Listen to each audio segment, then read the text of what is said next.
Hello traders, welcome to this new video. तो आज की इस वीडियो में हम लोग एक फुल ट्रेडिंग रोड मैप 2025 देखेंगे और इस साल आप कैसे एक प्रॉफिटेबल ट्रेडर बन सकते हो, किन किन चीज़ों को आपको ध्यान रखना है और कौन कौन सी चीज़ों में आपको बहुत ही अच्छी स्ट्रेंथ बनानी है उन चीज़ों पे। तो इस सब चीज़ों को हम बेसिकली पूरा बेसिक से एडवांस तक देखेंगे और इस वीडियो पे मैंने वो सारी चीज़ें अच्छे से डिस्क्राइब की हुई है। तो अगर तुम ये वीडियो देख रहे हो और अभी तक इस चैनल को सब्सक्राइब नहीं किया है तो इस चैनल को सब्सक्राइब कर लो। और आने वाले टाइम पे मैं उन टॉपिक्स पे भी सारे वीडियोस लेके आऊँगा और इस वीडियो को लास्ट तक ज़रूर देखना। तो चलिए शुरू करते हैं। तो मैंने इस ट्रेडिंग रोड में को 5 फेजेस में डिवाइड किया हुआ है, जो कि सबसे पहला फेज जो हमारा है वो है मार्केट फंडामेंटल। मार्केट फंडामेंटल क्या होता है, मतलब मार्केट क्या है, हमको कैसे उस मार्केट में ऑर्डर प्लेस करना है, कैसे एग्जीक्यूट करना है। निफ्टी क्या होता है, बैंक निफ्टी क्या होता है, और बहुत सारे एक्सचेंजेस होते हैं, बहुत सारी मार्केट जैसे फॉरेक्स मार्केट है, क्रिप्टो मार्केट है। ये सारी चीज़ें क्या होती हैं, कैसे आप इसमें ट्रेड ले सकते हो, ये बेसिक फंडामेंटल चीज़ें जो ये हमारा फेज़ वन में आता है। स्टॉक मार्केट क्या है, ये कैसे वर्क करता है, ये सारी चीज़ें हमारे फेज़ वन में होती हैं, ठीक है। सेकंड हमारा फेज़ आता है technical analysis. Technical analysis basic मतलब ये है कि टेक्निकली चार्ट को रीड करना। चार्ट कैसे आप रीड कर सकते हो, उसको इंटरप्रेट करके सारे पैटर्न को देखना, कैसे हम मार्केट को प्रिडिक्ट कर सकते हैं उस चार्ट के बेसिस पे के। चार्ट को एनालाइज करके हम लोग प्राइस को देखते हैं, प्राइस से हम प्राइस एक्शन फॉलो करके सारा कुछ हमारा टेक्निकल एनालिसिस का पार्ट होता है। इसमें हमको क्या क्या चीज़ें आती हैं, हमारा चार्ट ट्रेडिंग में बता ही दिया। सपोर्ट रेजिस्टेंस, कैसे आपको की लेवल्स बनाने हैं, लेवल्स फाइंड करके आप वहाँ पे सपोर्ट रेजिस्टेंस के बेस पे ट्रेड ले सकते हो, ठीक। और ये हमारा जो थर्ड है ट्रेंड लाइन। ट्रेंड लाइन क्या होता है, ट्रेंड लाइन से क्या होता है, इससे इससे हमें मार्केट का ट्रेंड पता चलता है, मार्केट डाउन ट्रेंड में है या फिर अप ट्रेंड में है। तो इससे क्या होता है कि एक लेवल पता चल जाता है और कैसे इस ट्रेंड लाइन को फॉलो करके हम लोग ट्रेड ले सकते हैं। इसमें और भी चीज़ें होती हैं, जैसे फिबोनाची टूल हो गया, जो कि टेक्निकल एनालिसिस का बहुत ही इंपॉर्टेंट टूल होता है। और ब्रेकआउट ट्रेडिंग क्या होती है, ट्रैप मार्केट क्या होता है, और स्मार्ट मनी कॉन्सेप्ट क्या है, ये सारा चीज़ें टेक्निकल एनालिसिस का पार्ट होते हैं, जो कि सेकंड फेज़ है। इसके बाद इन इन टॉपिक्स पे मैंने वीडियो बना के डाला हुआ है, सपोर्ट रेजिस्टेंस और ट्रेंड लाइन का। तो आप वीडियो पे जाके चेकआउट कर सकते हो, मैं लिंक डिस्क्रिप्शन में डाल दूंगा, ठीक। और थर्ड टॉपिक हमारा क्या है, थर्ड हमारा फेज होता है यहाँ पे रिस्क मैनेजमेंट। रिस्क मैनेजमेंट ये ट्रेडिंग का मोस्ट इम्पॉर्टेंट गेम चेंजिंग होता है, ठीक। रिस्क मैनेजमेंट मतलब कैसे आप अपने कैपिटल को प्रोटेक्ट करोगे, किस बेस पे आप रिस्क लोगे, क्या आपका रिस्क टू रिवॉर्ड होगा, आपको मनी मैनेजमेंट कैसे करना है। ये सारा कुछ हमारा ये रिस्क मैनेजमेंट में आ जाता है। मनी मैनेजमेंट में आपको बता दूं कि कैसे आपको अपने मनी को, कैसे आपको पैसे को आपको मैक्सिमम रिटर्न की तरफ यूज़ करना है। ऐसे ऐसे स्टॉक्स में पैसा लगाना है जिससे आपको मैक्सिमम प्रॉफिट मिल सके और उसके हिसाब से आपको मैनेज करना है। और थर्ड हमारा क्या है, ये रिस्क रिवॉर्ड। रिस्क रिवॉर्ड मतलब सिंपल मीनिंग में आपको समझाता हूँ कि अगर आप 100 रुपये का रिस्क ले रहे हो, उसके बेसिस में आपका रिस्क रिवॉर्ड होना चाहिए 200 रुपीज़, जो कि हमारा हो गया 1:2 का रिस्क रिवॉर्ड। तो अब यहाँ पे 1:3 आप लीजिए, स्टार्टिंग में 1:1, 1:2, 1:3 ही फॉलो करिए। और अगर ये चीज़ें आप फॉलो करेंगे तो आप बहुत जल्दी प्रॉफिटेबल ट्रेडर बन जाओगे। रिस्क रिवॉर्ड कहाँ पे लोग गलती करते हैं, ये मैं आपको बताता हूँ। गलती कब करते हैं, जब उनका रिस्क होता है 100 रुपीज़, ठीक है, और उसके अगेंस्ट में वो लोग प्रॉफिट कितना कमाते हैं, 50 रुपये। तो ये हमारा रिस्क रिवॉर्ड ख़राब कर दिया। अब यहाँ पे क्या था, अगर आप पहला ट्रेड लिए, ये ये आपका नहीं वर्क हुआ, ये आपका ट्रेड स्टॉप लॉस हिट कर गया, उसमें आपने 100 रुपये चले गए, ठीक। आपने दूसरा ट्रेड लिया तो वो भी आपको स्टॉप लॉस हिट हुआ, आपको 200 रुपीज़ का लॉस हो गया। फिर आपने तीसरा ट्रेड लिया, उसमें आपका टारगेट हिट हो गया। टारगेट हिट हो गया मतलब आपने 300 रुपये उसमें बना लिए, 1:3 का आपका टारगेट हिट हो गया। तो उसमें आपका जितना भी प्रीवियस लॉस हुआ है दो ट्रेड में 200 रुपीज़ का, वो इस ट्रेड में कवर होके आप 100 रुपये प्रॉफिट में आ गए। ये होता है रिस्क मैनेजमेंट, कैसे आपने रिस्क को मैनेज किया आप अल्टीमेट प्रॉफिटेबल हो। और यहाँ पे क्या हो रहा है, आपने 100 रुपीज़ का रिस्क लिया, उसके अगेंस्ट में 50 रुपये का आपने प्रॉफिट किया पहली बार, ठीक। आपने दूसरी बार सेम यही किया, तो आपका यहाँ पे स्टॉप लॉस हिट हो गया, ठीक। तीसरी बार किया, फिर स्टॉप लॉस हो गया। ऐसे ही आपने 2-3 बार किया, मान लेते हैं आपको उसमें से 2 बार प्रॉफिट हुआ और 2 बार आपका लॉस हुआ, तो आपको कितने रुपए गए आपके? 200 रुपीज़। 200 का आपको 4 ट्रेड में 2 बार प्रॉफिटेबल हुआ, 2 बार हमारा एसएल हिट हुआ, तो हमारे 200 रुपये चले गए और हमने उसमें 100 रुपये बना लिए। इसमें क्या हुआ? इसमें अल्टीमेट आपको 100 रुपीज़ का लॉस हो गया।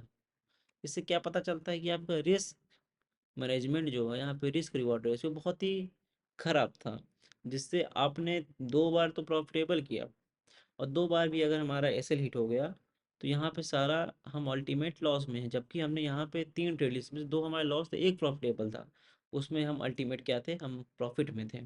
ये होता है रिस्क रिवॉर्ड।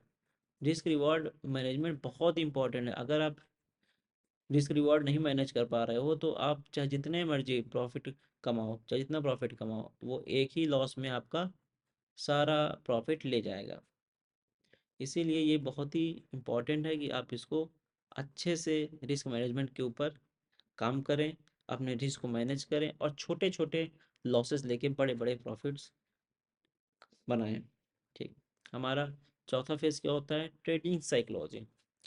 ट्रेडिंग में 30 से 40% गेम हमारा चार्ट्स का, एनालिसिस का है, और बाकी 60 से 70% ट्रेडिंग का गेम हमारा ट्रेडिंग साइकोलॉजी पे है। ट्रेडिंग साइकोलॉजी क्या है ना, कि सारे लोग जो बाकी ट्रेडर्स हैं वो क्या सोच रहे हैं, हमको उससे हट के सोचना पड़ेगा, तब हम लोग मार्केट में रह पाएंगे। पहला ट्रेडिंग साइकोलॉजी में पहला क्या है कि आपको फियर को कंट्रोल करना है। मार्केट में क्या होता है ना, आपको फियर बहुत ज़्यादा आ जाता है। फियर करने का मतलब है कि आप डिसीजन नहीं ले पा रहे हो, आप ट्रेड लेने से डर रहे हो, ठीक है। आपको ऐसा लग रहा है कि हाँ मार्केट यार यहाँ से ऊपर भाग जाएगा, तो मैं यहाँ पे एग्जिट कर जाता हूँ अपना, नहीं तो मुझे यहाँ लॉस हो जाएगा। यहाँ पे तुमने अपने डाउन साइड का प्लान किया है, तो आपको अपने डिसीजन के ऊपर एक बिलीफ होना चाहिए कि हाँ मैंने ये एनालिसिस करके मैंने ये ट्रेड ली हुई है, यहाँ पे मेरा रिस्क रिवॉर्ड इतना है, अगर ये मैनेज होता है तो मुझे यहाँ पे कोई दिक्कत नहीं। अपने डिसीजन को होल्ड करो और उसको अपने आप बिलीफ रखो कि हाँ तुम सही हो। अगर वो रॉन्ग भी होता है तो उसमें आपने पहले ही रिस्क रिवॉर्ड मैनेज करके रखा हुआ है कि आप अगर इसमें लॉस होगा तो इतने पॉइंट्स का होगा। एक कैलकुलेटेड रिस्क जो होता है, इसमें पता है क्या होता है, आप पहले ही सारा कुछ एनालिसिस कर चुके होते हैं, क्योंकि जब वो चीज़ें होती है ना, तो आपको उतना डर नहीं लगना चाहिए। अगर यही है तो आपने ना स्टॉप लॉस अपना मैनेज किया है, ना पहले से प्रिपेयर किया है, ना आपने टारगेट पहले लगाया हुआ, तो मार्केट जब मूव करता है ना, तो आपको फियर आ जाता है, अरे यार ये क्या हो रहा है, ये तो मैंने सोचा ही नहीं था मार्केट यहाँ तक आएगा, तो ये होता है। तो इसे होता है फियर कंट्रोल, कि कैलकुलेटरी चीज़ें करोगे तो आपको मार्केट में फियर नहीं लगेगा। सेकेंड क्या है? Greed control.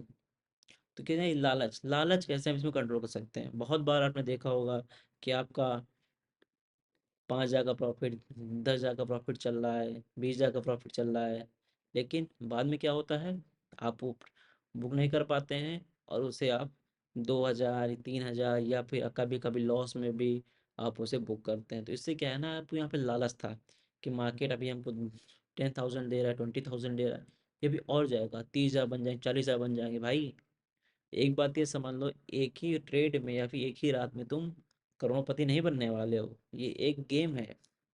गेम क्या है कि आप स्टेप बाय स्टेप एक एक करके ही आगे जाओगे। अगर तुम ये सोचो कि हाँ एक ही ट्रेड में मैं करोड़पति बन जाऊंगा, ये बन जाऊंगा, ऐसा कुछ नहीं हो रहा। एक बार हो सकता है, 2 बार हो सकता है, लेकिन जब आपके पास ये लॉस करेगा ना, तो आपको 40,000, 50,000 जितना ही प्रॉफिट सब एक बार में चला जाएगा। तो अपने ग्रीड को कंट्रोल करो, लालच मत देखो, अपना रिस्क रिवार्ड के ऊपर काम करो। रिस्क रिवार्ड अपना रखो, 1:2 रख सकते हो, 1:3 रख लो, 1:4 रख लो, बस। इस ये बहुत ही जो सारे लोग यूज़ करते हैं, इससे जो प्रॉफिटेबल ट्रेड है वो ये सारे रिस्क रिवॉर्ड यूज़ करते हैं। क्यों यूज़ करते हैं? क्योंकि उनको पता है ये कैलकुलेटेड रिस्क है। 1 रुपए के बदले हमको 2 रुपए मिल रहा है, 3 रुपए में 4 रुपए, अब वो एक के बदले 100 रुपए लेने बैठेंगे ना, तो रेयरली है कि एक बार बन जाएगा, लेकिन हर बार नहीं बनेगा। उसके बाद में तुम कितनी बार अपना लॉस कर चुके होगे। और तीसरा हमारा क्या है? फोमो। फोमो मतलब फियर ऑफ मिसिंग आउट।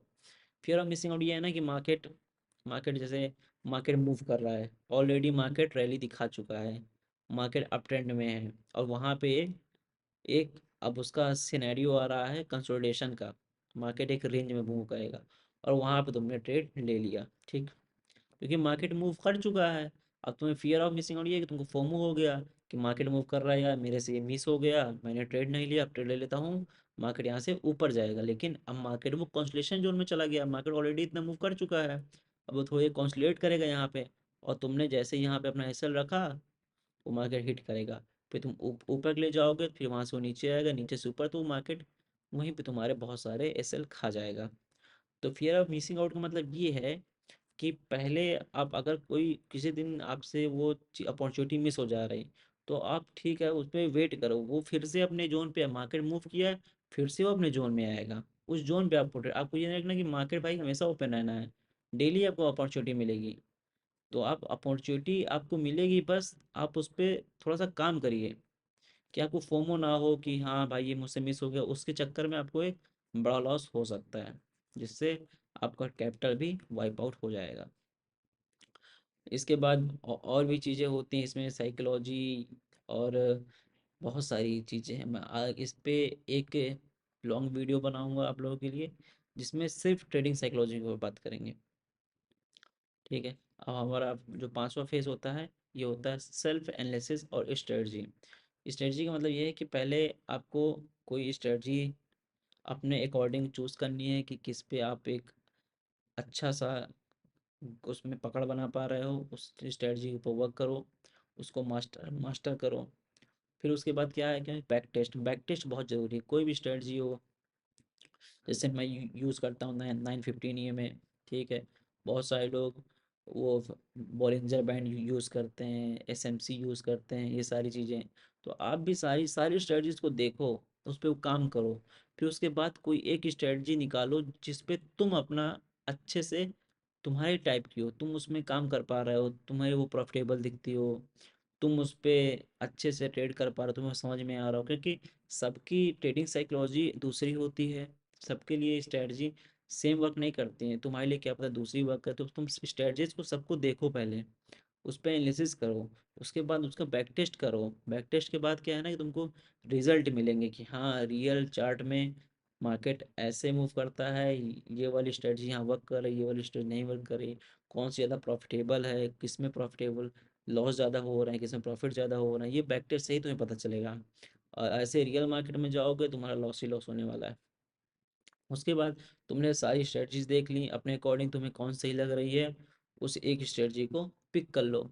उसके बाद तुम उस पे फिर अपनी स्ट्रेटजी लगाओ कि हाँ ये चीज़ ऐसे वर्क कर रही है, 915 में मैं कर रहा हूँ, तो तुम उसमें देखो कि हाँ कौन सा टाइम फ्रेम तुम्हारे लिए सही सूट कर रहा है, और तुम कौन सा ट्रेडर हो, तुम दिन में ट्रेड कर रहे हो, फॉरेक्स में ट्रेड कर रहे हो, तो रात में कर रहे हो, क्रिप्टो ट्रेड कर रहे हो, तो ये सारा कुछ होता है। तुम्हारी स्ट्रेटजी बहुत ही, खुद की स्ट्रेटजी नहीं लाओगे, देखो वीडियोस तुम यूट्यूब पे बहुत सारे वीडियो है, स्ट्रेटजी वीडियो मिल जाएंगे, लेकिन तुम सबकी तरह नहीं हो, तुम, हर बंदा अलग होता है, सबकी चीज़ें सेम है, बट उसको अपने दिमाग से ही वो चीज़ें करनी पड़ेंगी। कोई किसी की स्ट्रेटजी फॉलो करके भाई थोड़ी तुम बन जाओ कुछ बहुत बड़े पैसे वाले, भाई तुमको खुद अपना दिमाग लगाना पड़ेगा, खुद तुम उस पर काम करना पड़ेगा, और एक कंसिस्टेंसी मेंटेन करनी पड़ेगी। कंसिस्टेंसी के बिना तुम ये कहीं नहीं पा, तुमने 2 दिन ट्रेड किया, उसके बाद 2 महीने के लिए गायब हो गए, फिर तुम्हारे पास पैसा आ गया, फिर तुम तुरंत ट्रेड कर लिए, भाई ऐसा नहीं, तुम्हारा पैसा है, ट्रेड करने के लिए पैसा हो या फिर ना हो, लेकिन तुम चार्ट को देखो, मार्केट को देखो, चार्ट को देखो, चार्ट को देख के ही बहुत कुछ सीख जाओगे। जैसे मैं आपको बताता हूँ कि जब तुमने एक बुक पढ़ी, ठीक, उसके बिग बुक के ऊपर तुमने 2 पेज पढ़े, तुमने पहले दिन देखा कि तुम्हें 2-4 लाइनें समझ में आई, तुम फिर उसको रख दिया, फिर दूसरी बार फिर से वही चीज़ पढ़ रहे हो, 2 से 3 बजे तुम पढ़ोगे, तुम्हें 2-4 लाइनें कुछ समझ में आएंगी, लेकिन जब उसको 3 बार 4 बार 5 बार 6 बार तुम पढ़ोगे ना, हर बार तुम कुछ नई चीज़ें वहाँ से निकालोगे कि हाँ यहाँ पे ऐसे हुआ था। तो यही चीज़ें हैं कि मार्केट में जब जितनी बार भी तुम चार्ट देखोगे, तुमको वहाँ पे नए नए सिनेरियो बनते हुए दिखेंगे, कोई नया पैटर्न दिखेगा, कोई नया ब्रेकआउट दिखेगा, इससे तुम सारी चीज़ें सीख जाओगे। तो यही है कि अपनी खुद की स्ट्रेटजी पे बिल्ड करो, बैक टेस्ट करो, उसको मास्टर करो, और कंसिस्टेंट बने रहो। कंसिस्टेंसी सबसे बड़ा रोल निभाती है यहाँ पे। ठीक है भाई। यही है कि इस वीडियो का पर्पस ये था कि जो भी लोग ट्रेडिंग शुरू करना चाहते हैं या फिर अभी नए शुरुआत कर रहे हैं, तो उन सब के लिए यही है। ये एक अल्टीमेट रोड मैप है। ये चीज़ें एक ट्रेडर फेस करता है। इन चीज़ों पे आपको काम करना पड़ेगा, तब आप एक सक्सेसफुल ट्रेडर लॉन्ग टर्म में बन पाओगे। और ये ऐसा नहीं है कि तुम आज आए हो 1 महीने सीख के तुम प्रॉफिटेबल बन जाओगे। भाई इसमें लोगों को सालों लग जाते हैं, 2 साल 3 साल, तब जाके कहीं वो एक माइंडसेट डेवलप होता है कि ट्रेड। देखो ये सब साइकोलॉजी और माइंड का गेम है। तुम्हें भीड़ से हट के सोचना पड़ेगा, तब तुम अकेले, तुम ऐसा थोड़ी कि तुम अकेले ट्रेड कर रहे हो, तुम लाखों लोगों के साथ compete कर रहे हो। अब समझो सबकी साइकोलॉजी, तुम उन सबको तुम्हें बाईपास करना है, फिर तुम जाके उनसे, सबने ट्रेड लिया है ठीक है, सबकी स्टॉप लॉस है, वो तुम मार्केट से तो पैसा निकालो, जब सबके स्टॉप लॉस तुम खाओगे तब तुम वहां से प्रॉफिट मिलेगा, समझ रहे हो। एक वीडियो भी सबको समझ नहीं आने वाला है, तो बने रहना, ऐसे ही बहुत सारे वीडियोस में लेके आऊँगा। तो लास्ट हमारा पेज क्या कह रहा है कि मास्टर द बेसिक्स। हमें मार्केट के बेसिक्स पता कर लो भाई, फंडामेंटल क्या है, टेक्निकल क्या है, ये सब चीज़ पता कर लो। फिर हमारा मैनेज योर माइंड, माइंड को कंट्रोल करो, इमोशंस को मत लाओ, एक रैशनल डिसीजन बनाओ कि हाँ अगर मैंने ये डिसीजन किया है तो ये सच ही होगा, सही होगा। आपको तुरंत अपने डिसीजन को रॉन्ग नहीं साबित करना है, नहीं समझना है कि हाँ मैं यहाँ गलत हूँ। और अपनी खुद की एक स्ट्रेटजी बनाओ, उसको मास्टर करो, अपने हिसाब से उसको चेंज करते रहो, और एक लॉन्ग टर्म सक्सेस के लिए इसे अडॉप्ट करो। लॉन्ग टर्म में ही तो भाई एक दिन का प्रॉफिट थोड़ी है, एक दिन थोड़ी प्रॉफिट कमाना है, तुम्हें हमेशा प्रॉफिट कमाना है। तो लॉन्ग टर्म बेसिस पे सोचो, शॉर्ट टर्म में कोई भी सक्सेसफुल नहीं, शॉर्ट टर्म के लिए भाई होगा, लेकिन वो पैसा ज़्यादा चलने वाला नहीं है। लॉन्ग टर्म गोल रखो कि 4 से 5 साल बाद तुम कहाँ होगे, ये चीज़ें देखो, ये माइंडसेट का गेम। बस यही था इस वीडियो में। आई होप इस वीडियो से आप लोगों को बहुत हेल्प हुई होगी। और अगर ये वीडियो अच्छा लगा हो तो इस चैनल को सब्सक्राइब कर लेना, और इस वीडियो को अपने दोस्तों के साथ भी शेयर कर देना, क्योंकि दोस्त के साथ जो मज़ा है ट्रेडिंग करने वो किसी चीज़ में नहीं है। चलो ठीक है, इस वीडियो में बस इतना ही। Okay bye, thank you.